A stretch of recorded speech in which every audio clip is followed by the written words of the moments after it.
So you just came from Paris Fashion Week. You just landed, and you have a lanyard still on from it, and there's a photograph on it. What is that?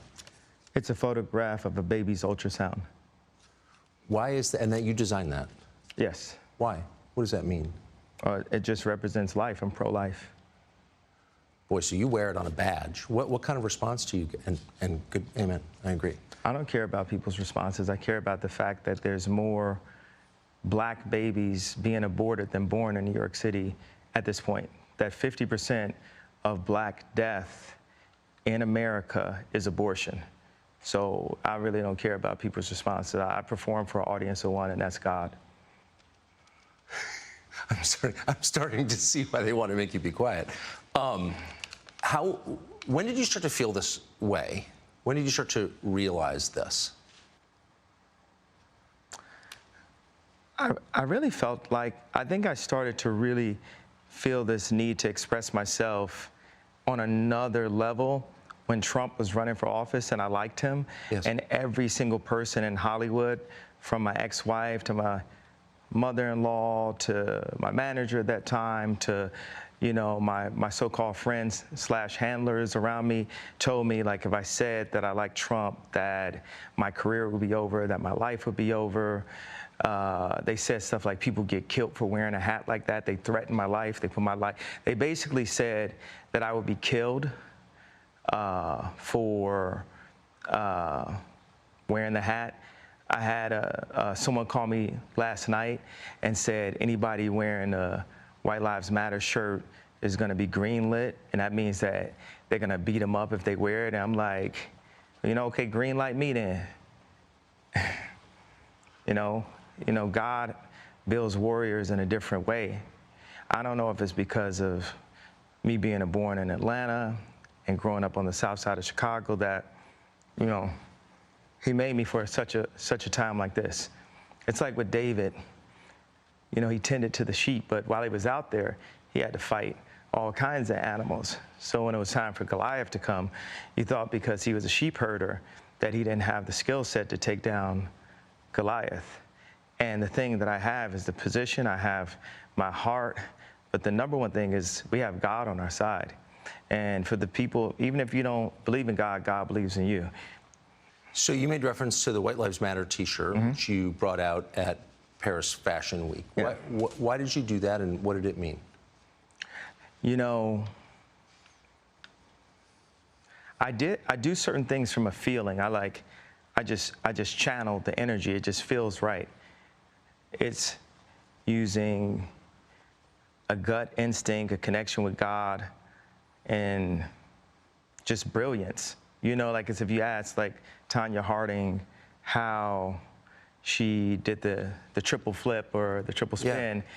She was in so much practice that when it was time for her to skate in a competitive format, it just happened. Like it happened outside of practice. It happened in the real format, and that's what's happening. Is God is like preparing us for the real battles, and we are in a battle with the media. Like the majority of the media has a godless agenda, and their jokes in that work, and this whole like, oh yeah, he's crazy, and all these things, they don't work because the media has, you know, they've also watched travesties happen, just even specifically to me, and just watch it and act like it wasn't happening, and they stay quiet about it. What have they? I want to answer the white. Yeah. I feel like someone caught what I was saying, the comparison to Tanya Harding about the White Lives Matter. You know, my dad is an educated ex-Black Panther, and he put a text to me today. He said, "White Lives Matter, ha ha ha ha ha," and I said, I thought the shirt was a funny shirt. I thought the idea of me wearing it was funny, and I said, "Dad, why do you think it was funny?" He said, just a Black man stating the obvious. Yeah. And, you know, my dad doesn't listen to rap music, and he's like super educated. We opened up a water distribution center in the Dominican Republic together. He's like the original Steve Jobs, but he was getting blocked every which way with all of his ideas, and he didn't have an endless bank account, and he didn't have an Instagram.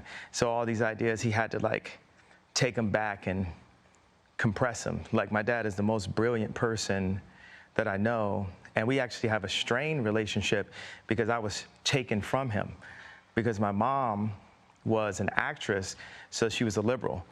And my dad would see certain things and say, you know, we should do it this way, we should do it that way. And the people got around my mom and pulled her away, much like, you know, Kim is a Christian, but she has people who want her to go to Interview magazine and put her ass out while she's a 40-something-year-old multi-billionaire with 4 black children. And this is how fashion wants to, how they want to present her. So I know you give these questions, and I give you like these 3-part answers. Is this a cool format for you? Yeah, I love it. Okay, cool. And I am following it. All right. So you said that your father said when he saw the shirt, White Lives Matter, it's great to see a black man stating the obvious. So by which I think you meant that's obviously true. Yeah, that's my favorite response, because I kept on thinking, like, you know, people, they're looking for an explanation, and people say, well, as an artist, you don't have to give an explanation, but as a leader, you do. Yes, I think that's right. So the answer to why I wrote White Lives Matter on a shirt is because they do. It's the obvious thing. Yeah. Why do you think that's so, and I assume the implication is, of course, all lives matter because they're lives, because God created them. Yeah. Why do you think that that would be considered controversial?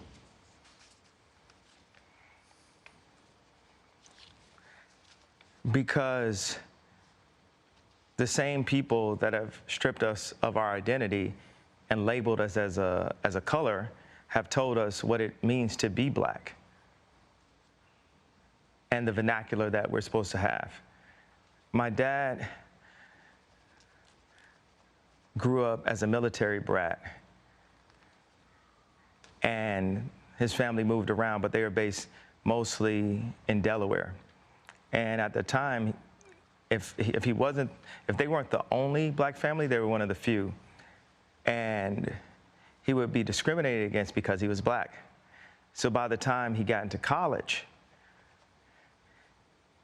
he would be discriminated against. He went to a black college, he would be discriminated against because they said he talked too white. Yes. And then he played the kick drum in the band. So when he would go to the club and the music was playing, where would he clap his hands? Where the kick drum is. Yeah. So it's the opposite of where everyone else was clapping their hands. And this is the most elegant and tasteful person that I know. And when my mom, when the school suggested, like, the herding systems, because what they do is take the black community and they separate us, and they separate the families, and the educated, they push this, need for higher education, and us as blacks, we discriminate against each other and say, well, I got my PhD and you don't have your PhD, so I'm better than you. And so my mom, she had a PhD, and she was influenced to move to the south side of Chicago and take this job at Chicago State University. And she told my dad, if you come for us, you'll never see him again.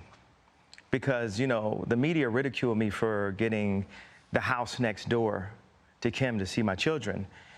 And they even said that I was stalking her and her new boyfriend because I bought the house next door to see my children. And that's how I knew that my mom had said that to him. I said, Dad, they moved us to one of the most agreed upon to be one of the most dangerous places in the world. It's almost like they tried to kill me or something. I said, Dad, why'd you never come to get us? And that's when he told me that she was told that. There's so many things that are put in Kim's head. They bring influencers, like, no one ever knew where Corey Gamble came from. No one in the fashion world knows where Gabby came from. These people were practically made in a laboratory, in my opinion. And one of the things that they're really good at doing is being nice and being likable. And what they do is for people that have some form of influence, whether it's an educated black woman like my mother that became the head of the English department at Chicago State University, or whether it's the most influential white woman on the planet, being my ex-wife, they have people that are around them at all times telling them what to be afraid of. It's like not what to do or say specifically, it's what to be afraid of. And if you have a person that isn't afraid of them, you know, like a Russell Brand or Candace Owens, right. It's not that we have to agree with this, but they're not afraid. They're not afraid to state what their opinion is. Yes. No one is God, and everyone has an opinion. Musicians in the world, Kanye West, now known as Ye, celebrated an extremely well-paid fashion artist. He has been well known for decades. You're about to see an interview that explains what happened in the days during Fashion Week. West, traveling with his friend, wore a t-shirt that was released by Candace Owens that stated "White Lives" subject. The reaction from the fashion industry was immediate and provoked rage, terror, and shock. No excuse could be made for this, the New York Times stated.